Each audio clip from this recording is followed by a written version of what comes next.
কিন্তু শর্ত একটা, মুসলমান হতে হবে। আর আমরা এই মুসলমানের মধ্যেই ঝামেলা পুরো, এই লফজে মুসলমানটাতেই কিন্তু ঝামেলা পুরো। ये मुसलमान सिर्फ हम बोल देते हैं मुंह से कि हमरा मुसलमान, अरे भाई लेकिन ये मुसलमान के अंदर क्या क्या है उसको पहले देखो, জিনিসটাকে দেখেন আগে এই মুসলমানের মধ্যে আছে কি, আর ওই জিনিসগুলো আপনার ভিতরে আছে কি না।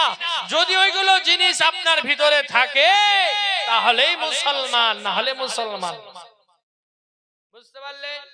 এগুলো জিনিস আমাদের ভিতরে থাকতে হবে।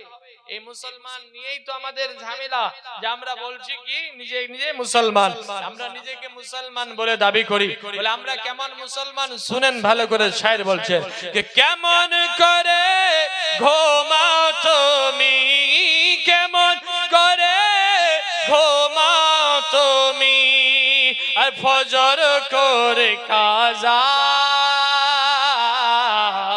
আরে এমন তো হতে পারে জোহরে আমার জানাজা। বাহ বাহ বাহ বাহ, সুবহানাল্লাহ। কেমন করে ঘুমাও তুমি ও মুমিন,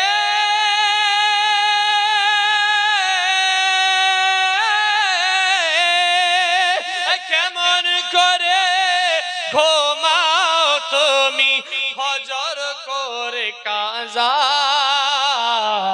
আর এমন তো হতে পারে জোহরে আমার জানাজা। মুসলিম ঘরে জন্ম তোমার মুসলমান হয়ে, মুসলিম ঘরে জন্ম তোমার মুসলমান হয়ে, আর হিন্দু মুসলিম তফাৎ করে নামাজে পড়ে। আমার আল্লাহ বলে উল ইয়া আইয়ুহাল কাফিরুন, ওগো হাবিব বলে দাও, বলে দাও, বলে দাও, তাদেরকে বলে দাও। আল্লাহ বলেন আল্লাহর হাবিবকে বলে, ও আমার হাবিব তুমি বলে দাও, বলে দাও, তাদেরকে বলে দাও যারা কাফের আছে তাদেরকে তুমি জানিয়ে দাও, কাফেরদেরকে তুমি বলে দাও। আল্লাহ বলছেন কোরআনের মধ্যে, বাবা আমার এটা আপনার আর আমার কথা না, এই সূরাটা আপনারা সবাই জানেন। কুল ইয়া আইয়ুহাল কাফিরুন, এই কাফেরগণেরা তোমরা শুনে নাও, শুনে নাও। কোরআনের মধ্যে বলতেছেন আল্লাহ তাবারাক ওয়া তাআলার নবীকে আল্লাহ বলতে বলছেন, এই হাবিব তুমি বলে দাও, কাফেরদেরকে বলে দাও। বলে আল্লাহ কি বলবো? কুল ইয়া আইয়ুহাল কাফিরুন লা আ'বুদু মা তা'বুদুন,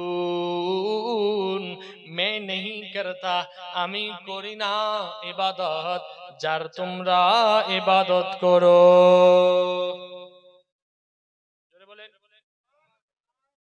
আমার নবী বলতেছেন আমি ইবাদত করি না, করব না,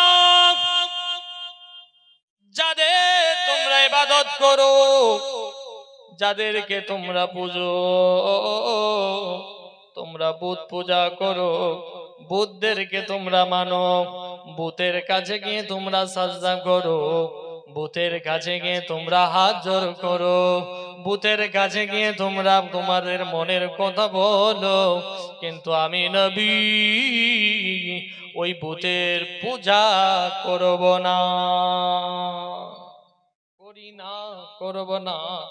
আর তোমরা শুনে নাও, শুনে নাও, আমি যার ইবাদত করি তোমরা তার ইবাদত করো না, করো না এবং করবে না। এই জন্য শেষের দিকে সেই কাফিরুনের শেষ আয়াতের মধ্যে আল্লাহ তাবারাক ওয়া তাআলা ইরশাদ করে বলেন, লাকুম দীনুকুম ওয়ালিয়া দীন। আল্লাহর হাবিব তখন বললেন যে তোমার দিন তোমার কাছে ভালো, আমার দিন আমার কাছে ভালো। সুবহানাল্লাহ। বুঝতে পারলেন? তো এই জিনিসগুলো একটু মনে রাখবেন বাবা মা। তো শায়ের বলছেন, মুসলিম ঘরে জন্ম তোমার, মুসলমান হয়ে আর হিন্দু মুসলিম তফাৎ করে নামাজে ওপরে। নামাজ বিনে, আরে নামাজ বিনে কাল হাসর দিনে, নামাজ বিনে কাল হাসরের দিনে কি হবে উপায়? এমন তো হতে পারে জোহরে আমার জানাজা। কেমন করে ঘুমাও তুমি ও মুমিন, কেমন করে ঘুমাও তুমি ফজর করে কাজা। আর এমন তো হতে পারে জোহরে আমার জানাজা। সুবহানাল্লাহ। মৌতের কোনো গ্যারান্টি নাই রে বাবা। ও আমার মা খালারা শুনে যান, রাত্রিবেলা মৌতের কোনো গ্যারান্টি নাই। এখন আছেন, এখনই সঙ্গে সঙ্গে যদি আল্লাহ হুকুম করে দেয়, মালাকুল মউতকে বলে দেয়, এই মালাকুল মউত যাও যাও যাও, দেখো আমার বান্দা সেখানে বসে জালসা শুনতেছে, আর সেখানে গিয়ে তুমি তাড়াতাড়ি করে তার রূহটাকে বের করে নিয়ে চলে আসো। এখনই শুধু আল্লাহর হুকুম হবে, আর এখানে মালাকুল মউতের আসার এক সেকেন্ডও দেরি হবে না। সঙ্গে সঙ্গে মালাকুল মউত আল্লাহর হুকুমে চলে আসবেন, আসার পরে আপনার রূহটাকে বের করে নিয়ে চলে যাবে। সুবহানাল্লাহ সুবহানাল্লাহ। তাই বাবা আমার সময় থাকতে মুসলমান হয়ে যান। মুসলমান নামের হয়েন না, কামের মুসলমান হয়ে যান। আর কামের যদি মুসলমান হন তাহলে সেটাই কামে লাগবে, আর নামের যদি মুসলমান হন তাহলে এই দুনিয়াতেই নাম আপনার থাকবে, আখিরাতে মুসলমান নাম থাকবে না। জি। নামের হয়েন না বাবা, কামের মুসলমান হন। এই কামের মুসলমান হবেন, দেখবেন দুনিয়াও আপনাকে ভালো লাগবে এবং আখিরাতও আপনার ভালো হবে।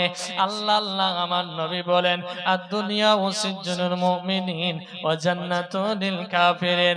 আমার নবী হাদিসের মধ্যে ইরশাদ করে বলেন, এই দুনিয়াটা হচ্ছে মুমিনদের জন্য কায়দাখানা, আর যারা কাফের তাদের জন্য এটা হলো জান্নাত। সুবহানাল্লাহ সুবহানাল্লাহ। এ বাবা আমার সোনা মানিকেরা, আমার ধনীরা, শুনেন বাপজানেরা, আবার ভালো করে মনোযোগ দিয়ে শুনেন। নামের মুসলমান আর কামের মুসলমান, এই কামের মুসলমান হতে গেলে কি করতে হবে? মৌলভী সাহেব একটু দয়া করে বলেন, দাড়ি ছেড়ে দেব তাহলে কি কামের মুসলমান হয়ে যাব? নামাজ পড়তে লাগবো তাহলে কি কামের মুসলমান হয়ে যাব? আমি যদি লম্বা টুপি পরে নি তাহলে কামের মুসলমান হয়ে যাব? জুব্বা যদি লম্বা লাগিয়ে নি তাহলে কামের মুসলমান হয়ে যাব? গরুর মাংস যদি খাই তাহলে কামের মুসলমান হয়ে যাব? বলে না বাবা না, এগুলো করলে আপনি কামের মুসলমান হবেন না। নামাজ যদিও পড়েন তার আগে আপনাকে ঈমানটাকে শক্ত করতে হবে। আল্লাহ তাবারাক ওয়া তাআলার বলেন, আল্লাহ তাবারাক ওয়া তাআলার হাবিব বলেন, আল্লাহ বলতেছি আমার নবী মসজিদে নববীর মধ্যে দাঁড়িয়ে আছে, জিবরাইল আমিন আমার নবীর কাছে এসে বলেন, ইয়া রাসূলুল্লাহ, ইয়া নবী আল্লাহ, ও গো নবী, আল্লাহ তাবারাক ওয়া তাআলা আপনাকে সালাম জানিয়েছেন, আর আমি জিবরাইল আমারও সালাম আপনি গ্রহণ করেন। বলে বলো বলো জিবরাইল, বলো, সালাম গ্রহণ করলাম, বলো কি খবর নিয়ে এসেছো বলো। আমার নবী তখন যখন জিজ্ঞাসা করলেন, হযরত জিবরাইল আমিন তখন বলেন, ইয়া রাসূলুল্লাহ, ও গো নবী, আল্লাহ তাবারাক ওয়া তাআলা বলেছেন আকিমুস সালাত, নামাজ কায়েম করতে বলেছেন, নামাজকে আদা করতে বলেছেন। আল্লাহ আল্লাহ বাবা আমার এই কথা বলে দেওয়ার পর হযরতে জিবরাইল আমিন চলে গেলেন। আমার নবী তখন মসজিদে নববীর মধ্যে এলান করে দিলেন, এই আমার সাহাবাগণেরা শোনো শোনো শোনো গো, তোমরা শোনো, আল্লাহ তাবারক ওয়া তাআলা বলেছেন যে আমাদের সকলকে নামাজ কায়েম করতে হবে, নামাজ আদা করতে হবে। ওই সাহাবাদের মধ্যে একজন সাহাবী ছিলেন যার নাম হচ্ছে হযরতে আব্দুল্লাহ আনসারী। উনি বলতেছেন, ইয়া রাসূলুল্লাহ, ও গো নবী, ও গো আমার নবী গো, একটু দয়া করে আপনাকে আমি একটা প্রশ্ন করতে চাই, যদি অনুমতি দেন তাহলে সেই প্রশ্নটা করব। আমার নবী তখন উঠে বলেন, বলো বলো বলো গো, তোমার প্রশ্ন কি বলো। আমার নবীর কথা শুনে সেই সাহাবী রাসূল তখন বলেন, ইয়া রাসূলুল্লাহ ফিদাকা বিউম্মি, ও গো নবী, নামাজ তো আদা করিব, নামাজ তো কায়েম করব গো নবী, কিন্তু নামাজ কায়েম করলে আমাদের নামাজের ফায়দাটা কি হবে একটু দয়া করে বললে ভালো হতো। সুবহানাল্লাহ। নামাজ পড়লে নামাজের মধ্যে ফায়দা কি আছে একটু দয়া করে বললে ভালো হতো। আল্লাহ আল্লাহ বাবা আমার নবী দেখেন আল্লাহর সঙ্গে কেমন ভালোবাসা, আল্লাহ তাবারক ওয়া তাআলার সঙ্গে কেমন মোহাব্বত রে বাবা।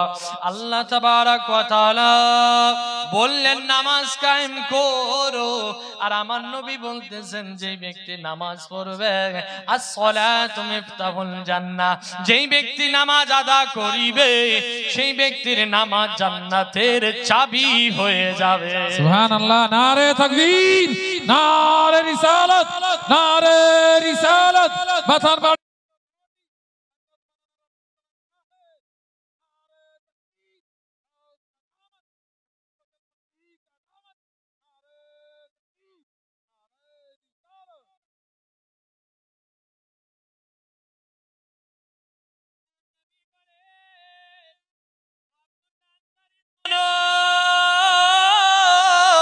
তুমি যদি নামাজ কায়েম করে থাকো, আল্লাহ বলেছেন নামাজ কায়েম করার কথা, আমি ওনার হাবিব বলতেছি যদি নামাজ তুমি সঠিকভাবে শুদ্ধভাবে আদা করে নাও, তোমার নামাজ জান্নাতের চাবি হয়ে যাবে। আল্লাহ আল্লাহ বাবা আমার, এবার আরেকটু হালকা করে আপনাদেরকে খুলাসা করে দিই। আমার নবী বললেন আস-সালাতু মিফতাহুল জান্নাহ, জান্নাতের চাবি হচ্ছে নামাজ। এবার বুঝিয়ে দিলাম আপনাদেরকে, আরেকটু বুঝিয়ে দিই, কিন্তু নামাজের চাবি আবার কি আছে রে বাবা? নামাজেরও তো চাবি হওয়া দরকার আছে কি নাই? নামাজেরও তো চাবি হওয়া দরকার আছে। নামাজের জন্য কি চাবি আছে? মৌলভী সাহেব বলেন, একটু দয়া করে বলেন যে নামাজের চাবিটা আবার কি? নামাজ তো জান্নাতের চাবি হয়ে গেল, কিন্তু নামাজেরও তো চাবি হওয়া দরকার। সে নামাজের কি চাবি নাই? আছে বাবা আমার, সে নামাজেরও চাবি আছে, সেই চাবিরও আবার চাবি রয়েছে রে বাবা। জি, নামাজের চাবি আছে, আর ওই নামাজের চাবির চাবি রয়েছে, তার মানে এখনো দুটো চাবি বাকি আছে। ইনশাআল্লাহ বাবা আমার, আপনারা একটু ধৈর্য ধরে বসেন, ইনশাআল্লাহ আপনাদেরকে বলবো, কিন্তু তার আগে শুধু ঘটনাটা শুনেন। আমার নবী সাল্লাল্লাহু তাআলা আলাইহি ওয়াসাল্লাম যখন বললেন নামাজ পড়লে নামাজ জান্নাতের চাবি হবে, ও আমার সোনা মানিকেরা, মা খালারা শুনে যান, রাত্রি বেলা আজ আমরা আমাদের বাড়ির মধ্যে কত রকমের কাপড় রয়েছে, প্যান্ট শার্ট আছে, জামা আছে, পাঞ্জাবি আছে, লুঙ্গি আছে, জুব্বা আছে, কেউ আবার শখের শিরওয়ানি সেলাই করেছে, করে কি করে না বাবা আমার, বহু লোক এরকম সেলাই করে করে টেজরির ভিতরে আলমারির ভিতরে কাপড়কে গুছিয়ে গুছিয়ে রেখেছে। তখন যদি সেই বাচ্চাটাকে একবার জিজ্ঞাসা করা হয়, ও যুবক ভাই, বলো বলো বলো গো, তোমার যে এতগুলো ড্রেস দেখা যায়, এতগুলো কাপড় দেখা যায়, তো বলো বলো এতগুলো কাপড় তুমি কি কি জন্য রেখেছো, কিসের কিসের জন্য রেখেছো বলো। তখন সেই যুবক উঠে বলে, একটা ড্রেস রেখেছি, যদি কারো বাড়িতে খতনা হয়, মুসলমানি হয়, তাহলে মুসলমানি খাওয়ার যাওয়ার জন্য একটা ড্রেস সেলাই করেছে। বলে আরেকটা কিসের জন্য? বলে আরেকটা ড্রেস এই জন্য সেলাই করেছে যে ঈদের নামাজ যখন পড়বো তো সেই ড্রেস পরে ঈদের নামাজ পড়তে যাব। বলে এই জন্য নাকি? বলে হ্যাঁ। বলে আরেকটা তাহলে কিসের জন্য? বলে আরেকটা ড্রেস এই জন্য সেলাই করেছে যদি আমার কোনো বন্ধু বান্ধবের বিয়ে লাগে তো ওর তো বরযাত্রী যেতে হবে, তো বরযাত্রী যাওয়ার জন্য একটা ড্রেসকে আবার সেলাই করে রেখেছে। এক এক করে, একটা না দুটা না বাবা, বহু কাপড় সেলাই করে ট্রেজারির মধ্যে ভরে রাখে। আর সেই ড্রেসগুলো এক একটা করে কোন কাজের জন্য নির্ধারিত করে নিয়েছে। আল্লাহ আল্লাহ হযরতে আব্দুল্লাহ আনসারী উনি যখনই শুনলেন নামাজ পড়লে নামাজ জান্নাতের চাবি হবে, একখানি লেবাস দিয়ে রে বাবা আমার আব্দুল্লাহ আনসারী এবং ওনার স্ত্রী দুইজনে মিলে 5 ওয়াক্ত নামাজ কায়েম করতো রে বাবা। সুবহানাল্লাহ। একখানি লেবাস দিয়ে, ওইখান মাত্র একটি পোশাক, ওই একটি পোশাক দিয়ে 5 ওয়াক্ত নামাজ আদা করতেন। আর আদা করতেন তো ওরকমই আদা, কাজা কখনো হতে দিতেন না। আল্লাহু আকবার কবীরা। আল্লাহ আল্লাহ বাবা আমার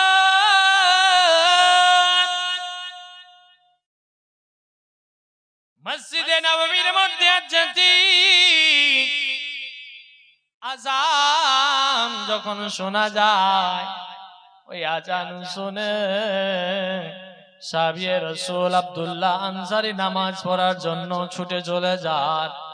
আবার যখনই নামাজ আদা হয়ে গেল, নবীর পিছনে নামাজ আদা করার পরে পরে আবার ছুটে যখন ফৌরান মানে দোয়া শেষ করার পরে পরে তাড়াতাড়ি করে নিজের বাসার মধ্যে ফিরে আসেন। আর নিজের বাসার মধ্যে ফিরে আসার পরে নিজের ড্রেসটাকে খুলে ওনার ওয়াইফকে দিতেন। ওনার ওয়াইফ সেই পোশাকটা পরে তখন ওনার ওয়াইফ নামাজ আদা করতেন, আর আব্দুল্লাহ আনসারী উলঙ্গ অবস্থায় ঘরের ভিতরে প্রবেশ করে থাকিতেন। আল্লাহু আকবার। একবার চিন্তা করে দেখুন যে ওনারা কেমন সাহাবী রাসূল ছিলেন, যে সাহাবী রাসূলদেরকে জান্নাতি বলে ঘোষণা করা হয়েছে তাদের ভিতরেও আল্লাহর খৌফ কতটা আর নবীর ভালোবাসা কতটা। আজ আমরা নামের শুধু মুসলমান নয়, ওইরকমই কামের মুসলমান হতে হবে। তো কামের মুসলমান যদি হতে লাগে তাহলে আমাদের ভিতরে নামাজও থাকবে, রোজাও থাকবে, আর এর থেকে সব থেকে বড় যে জিনিস, সেই জিনিসটা আমার নবীর মুহাব্বত সকলেরই দিলে দিলে থাকে, সুবহানাল্লাহ। অন্তরে অন্তরে। আল্লাহু আকবার কবীরা। তো নবীর ভালোবাসাটা হচ্ছে সবথেকে মেইন। কেন আমার নবী বলতেছি, ওই ব্যক্তি ততক্ষণ পর্যন্ত পাক্কা কামিলে মুমিন মুসলমান হতে পারে না যতক্ষণ পর্যন্ত নিজের জীবন থেকে বেশি আমাকে ভালো না বেসে না, যতক্ষণ পর্যন্ত নবীকে নিজের জীবন থেকে বেশি না ভালোবেসে নেয় ততক্ষণ পর্যন্ত পাক্কা কামিলে মুমিন মুসলমান বলা যাবে না। হযরতে ওমর ফারুক একদিন নবী করিম সাল্লাল্লাহু তাআলা আলাইহি ওয়াসাল্লাম ওমর ফারুককে জিজ্ঞাসা করেন, এ ওমর বলো বলো গো তুমি আমাকে কেমন ভালোবাসো? তখন সেই হযরতে ওমর ফারুক উঠে বলেন, ইয়া রাসূলুল্লাহ, ইয়া নবী আল্লাহ, ওগো নবী, আপনাকে আমি নিজের ছেলে মেয়ে বাপ মা ধন দৌলতের চাইতেও বেশি আপনাকে ভালোবাসি। আমার নবী মুখটা ঘুরিয়ে নিলেন আর বলতেছেন, ওমর তুমি এখন পর্যন্ত পাক্কা মুমিন মুসলমান হতে পারো না আই রে আল্লাহ আল্লাহ উমর ফারুকের যেন চোখ থেকে জল টপ টপ টপ টপ করে পড়ে বলে ইয়া রাসূলুল্লাহ গো নবী আমার ভালোবাসার মধ্যে এমন কি কমি হয়ে গেল যেই জন্য আমি এখন পর্যন্ত পাক্কা মুসলমান হতে পারলাম না আল্লাহ আল্লাহ বাবা আমার আরেকজন সাহাবী রাসূলকে তখন জিজ্ঞাসা করলেন করার পরে আমার নবীর কথা যখন শুনলেন শোনার পরে সেই সাহাবী রাসূল এক কথায় উঠে বললেন ইয়া রাসূলুল্লাহ ওগো নবী আমি বাবা মা জানি না বেটা বেটি জানি না ধন দৌলত জানি না ওগো নবী আমি আপনাকে নিজের জানের থেকেও বেশি ভালোবাসি সুবহানাল্লাহ আমার নবী মুচকি হাসি হেসে দিয়ে বলে এ উমর দেখো দেখো গো দেখো এই হচ্ছে পাক্কা কামিলে মুমিন মুসলমান দৌলত নয় তোমার মা বাবার চেয়েও বেশি নয় এক কথায় তোমার জান থেকে বেশি আমাকে ভালোবেসে নাও তাহলে তুমি পাক্কা মুমিন মুসলমান হয়ে যাবে এই জন্য আমাদের নামাজ দরকার বুঝতে পারলেন এই জন্য আমাদের নামাজ দরকার আর নবীর ভালোবাসাটা দরকার আর যার ভিতরে নবীর মুহাব্বত থাকবে ভালোবাসাটা থাকবে তার ভিতরে নামাজও থাকবে রোজাও থাকবে হজও থাকবে যাকাতও থাকবে ভালো কাজগুলো সব নবীর সুন্নাতগুলো তার ভিতরে প্রবেশ করবে এটাই হচ্ছে আমাদের নবী করিম সাল্লাল্লাহু তাআলা আলাইহি ওয়াসাল্লামের ভালোবাসার পরিচয় তো আমার নবী করিম সাল্লাল্লাহু তাআলা আলাইহি ওয়াসাল্লামকে মা খালারা শুনেন বাপ জানেরা জান থেকে বেশি ভালোবাসবেন জীবনের চাইতেও বেশি ভালোবাসবেন এজন্য বলছেন শায়ের বলতেছেন কি নবী মোদের দয়ার নবী জোরে বলেন নবী মোদের দয়ার নবী তুমি মোদের সাহারা তোমায় ছাড়া রইতে পারি না গো নবী তোমায় ছাড়া রইতে পারি না বাহ সুবহানাল্লাহ সুবহানাল্লাহ মনে হয় কথা বুঝতে পারেন না জি পারছেন কি পারেন না ইশারা বুঝতে পারছেন যখন এরকম করছি তো বুঝতে পারেন তো এই ইশারা মানে হচ্ছে সুবহানাল্লাহ বলেন তাই না তো একটু আমি তো আর বলবো না যে বলেন সুবহানাল্লাহ এটা আপনাদেরকে ইশারা করব একটু হালকা করে যখনই বলবো এরকম ইশারা করব একটু সুবহানাল্লাহ বলবেন বাপ আমার এই সুবহানাল্লাহতে আপনার নেকি আছে লস নেই সওয়াব আছে বুঝতে পারলেন মাশাআল্লাহ একজন ছোট্ট বাচ্চা এসে 10 টাকা দান করেছেন আল্লাহ যেন এই দান কবুল করে সকলে বলেন আমিন সুম্মা আমিন সুবহান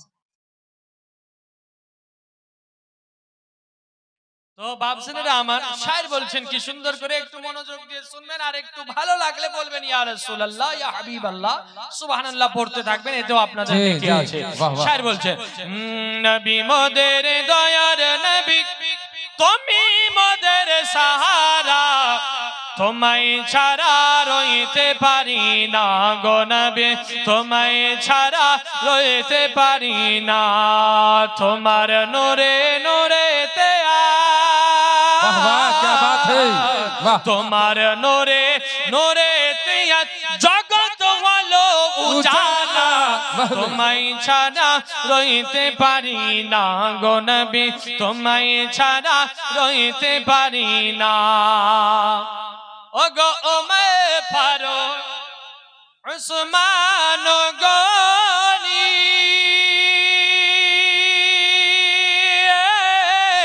তোমার প্রেমে সবাই ধনী वाह वाह सुबहानल्लाह ওগো ওমর ফারুক উসমান গনি তোমার প্রেমে সবাই ধনী তোমায় বিনে ওগো নবী তোমায় ছাড়া ওগো নবী জান্নাত পাওয়া যাবে না वाह वाह সুবহানাল্লাহ সুবহানাল্লাহ।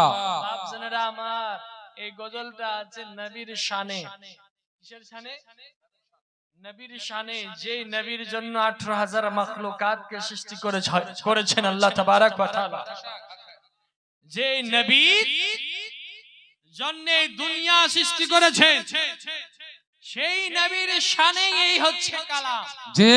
আর এই কালামের মধ্যে যদি আমি ওলির নাম ঢুকাই, মনোযোগ দিয়ে শুনবেন একটু ভালো করে, খুব গুরুত্বপূর্ণ কথা বলছি কিন্তু, ওলির নাম যদি ঢুকাই দিই এই কালামে, চলবে?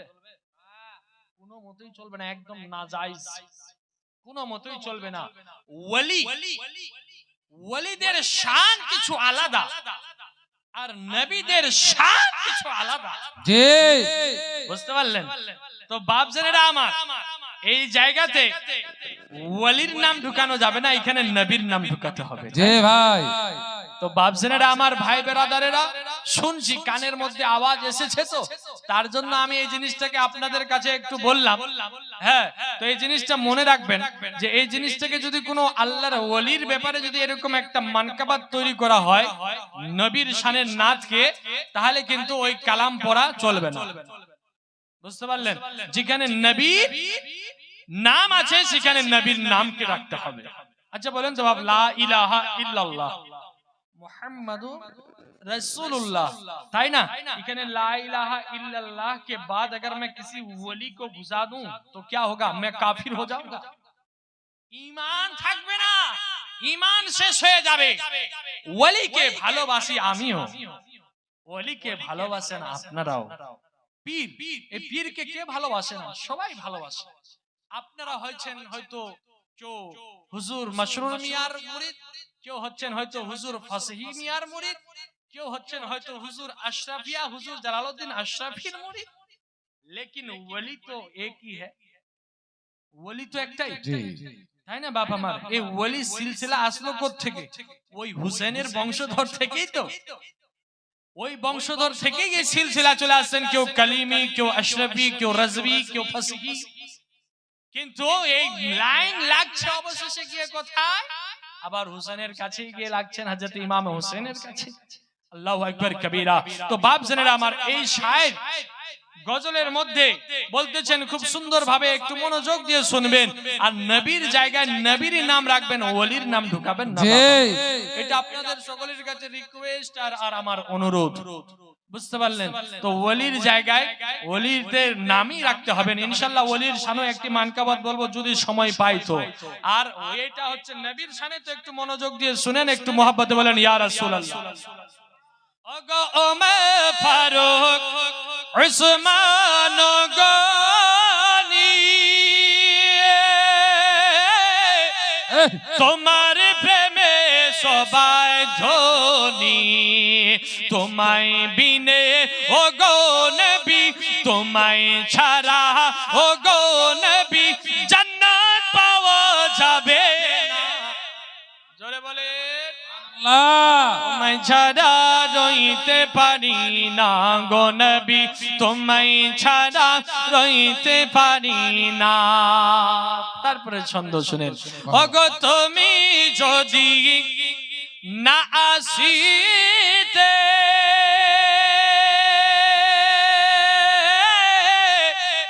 কে বা জানতো খোদা বলে। ওগো তুমি যদি না আসিতে,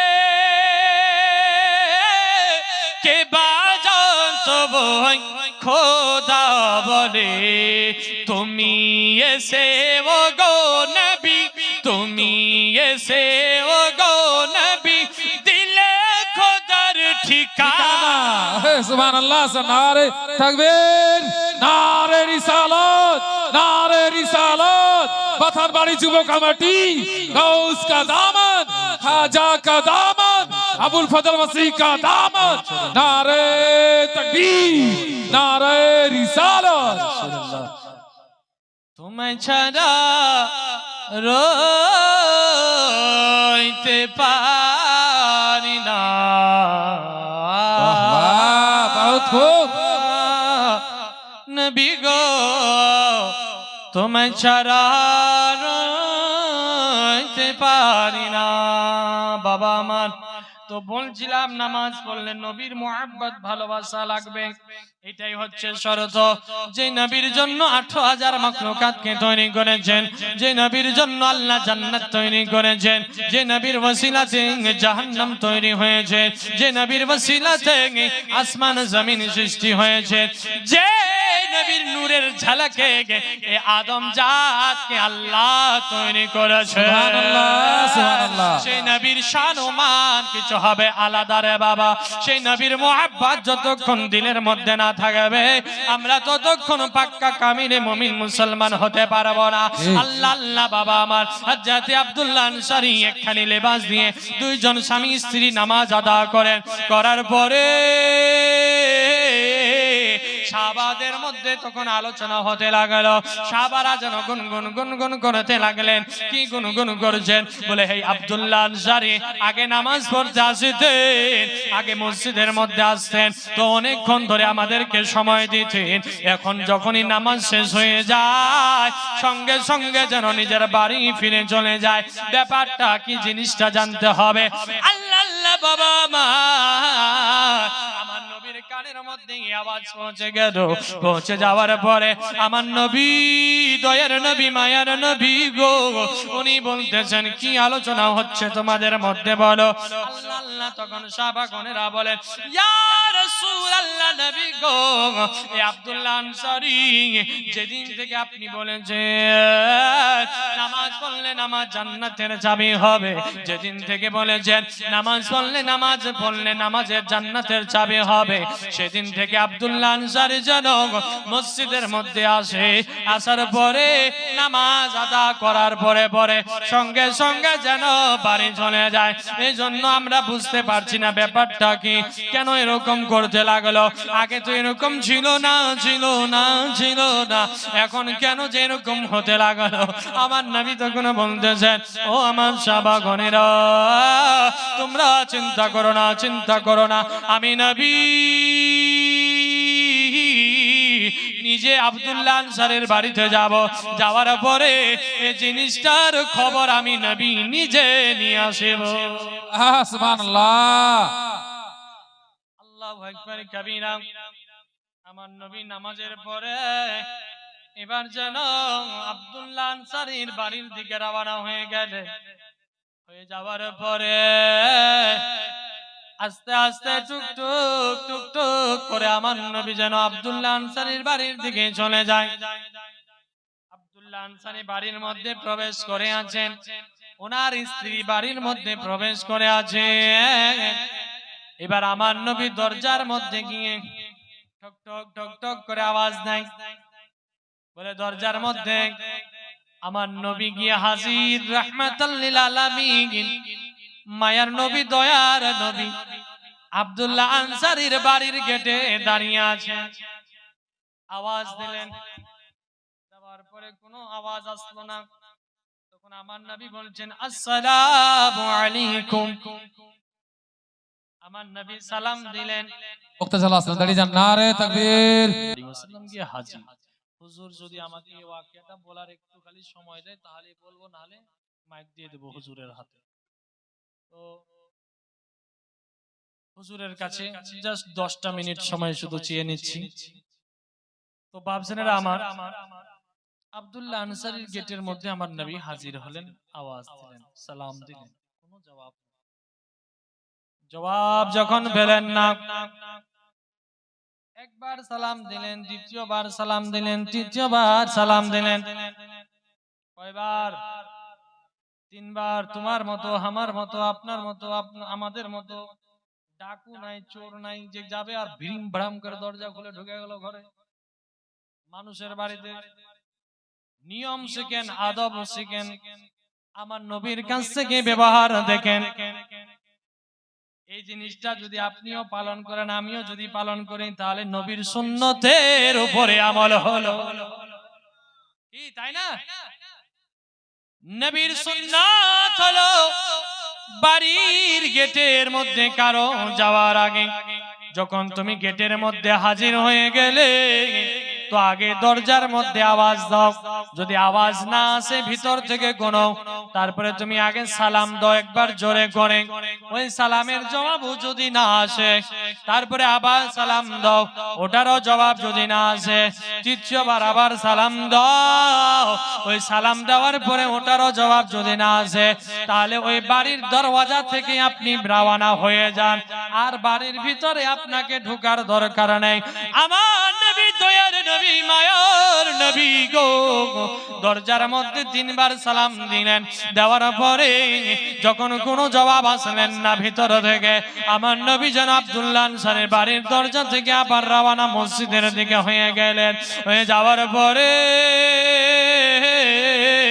আল্লাহ বাবা আমার হযরত আব্দুল্লাহ আনসারীর স্ত্রী নামাজ আদা হলেন, হওয়ার পরে আমার সেই আব্দুল্লাহ আনসারীর স্ত্রী বলেন, ওগো আমার স্বামী, ওগো আমার মাথার তাজ, তাড়াতাড়ি করে যান, তাড়াতাড়ি করে যান, আমাদের দরজার মধ্যে রাহমাতাল লিল আলামিন এসেছিল গো, যাও যাও তাড়াতাড়ি করে যাও, আমার নবী আমাদেরকে সালাম জানিয়েছে, কিন্তু আমি এমন অবস্থাতে ছিলাম যে আমি সালামের জবাব দিতে পারিনি, তুমি তাড়াতাড়ি করে যাও আর আমার নবীর সালামের জবাব তুমি দিয়ে আসো।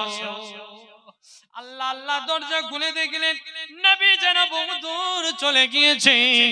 আব্দুল্লাহ আনসারী যে পিছন থেকে ডাক দিবে, তো আব্দুল্লাহ আনসারী মনে মনে ভাবছেন যে না না পিছন থেকে ডাকা যাবে না, যদি পিছন থেকে ডাক দিই তো এটাও বেয়াদবি করা হবে না, আমি তার চেয়ে বরং আমি নিজেই দৌড়াতে শুরু করে দৌড়াতে দৌড়াতে দৌড়াতে আমার নবীর কাছাকাছি যখন আব্দুল্লাহ আনসারী হলেন, হওয়ার পরে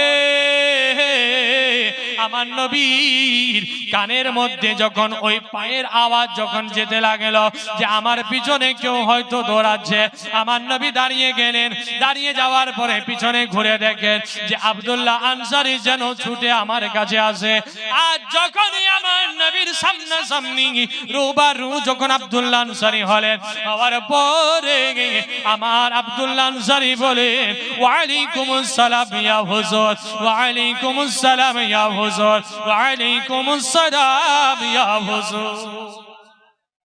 সালামের জবাব দিলেন, দেওয়ার পরে এবার আমার নবী বলতেছেন, আব্দুল্লাহ আনসারী বাড়িতে সালাম দিলাম, জবাব তুমি এখানে দিচ্ছ, ব্যাপারটা কি?